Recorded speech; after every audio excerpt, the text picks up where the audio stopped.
ভাঙন এই শব্দটার সঙ্গে যেন শামশেরগঞ্জ একেবারে জড়িয়ে গিয়েছে। বারবার শামশেরগঞ্জে ভাঙনের ছবি, আরো একটা ভয়াবহ ছবি।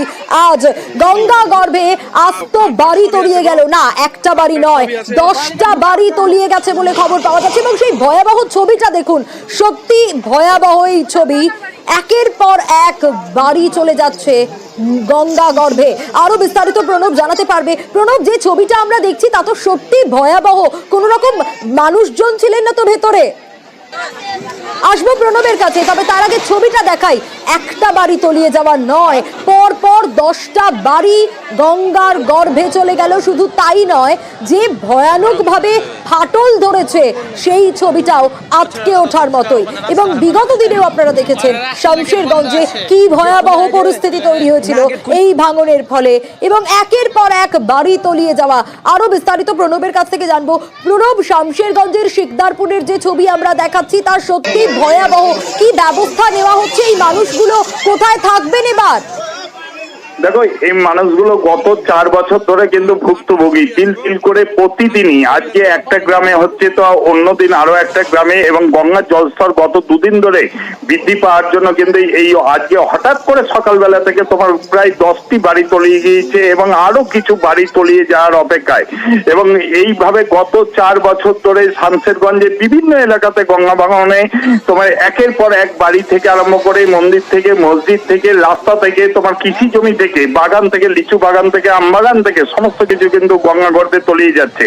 যদিও রাজ্য সরকারের পক্ষ থেকে পুনর্বাসন দেওয়ার কথা ছিল, কিছু পরিবারকে দেওয়া হয়েছে, কিন্তু সেই কিছু পরিবার এখনো পর্যন্ত কিন্তু খোলা আকাশের নিচে, কেউ বা তোমার কোনো আত্মীয়ের বাড়িতে, কেউ বা প্রাইমারি স্কুলের মধ্যেই কিন্তু দিন কাটাচ্ছে। এবং বেশিরভাগই তোমার হচ্ছে বিড়ি শ্রমিক, তারা তিল তিল করে টাকা জমিয়ে কিন্তু এই বাড়ি ঘর বানিয়েছিল। সেই মাথার ছাদটুকু সেটাও কিন্তু গঙ্গা গর্ভে তলিয়ে যাচ্ছে। এবং আজকে সকালবেলায় যেভাবে ভয়াবহ ভাঙনে ভয়াবহ অবস্থা, ভয়ানক। খাট সবই আছে গো, খাট সবই আছে। বাড়িটা ঢুকা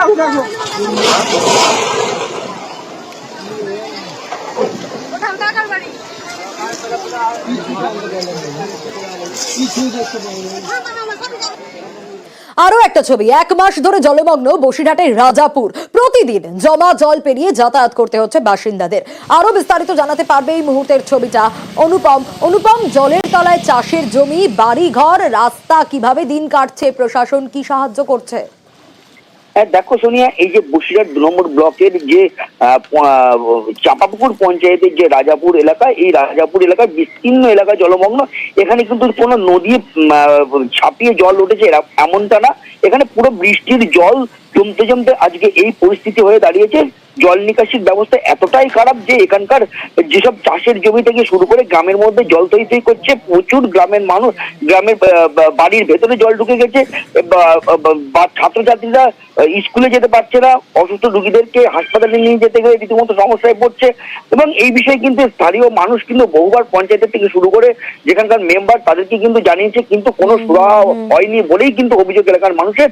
যদিও স্থানীয় যে মেম্বার তিনি জানিয়েছেন, তিনি যেটা আমাদের কাছে জানিয়েছেন যে তিনি ঊর্ধ্বতন কর্তৃপক্ষকে জানিয়েছেন অবিলম্বে এই সমস্যার সমাধান করা হবে।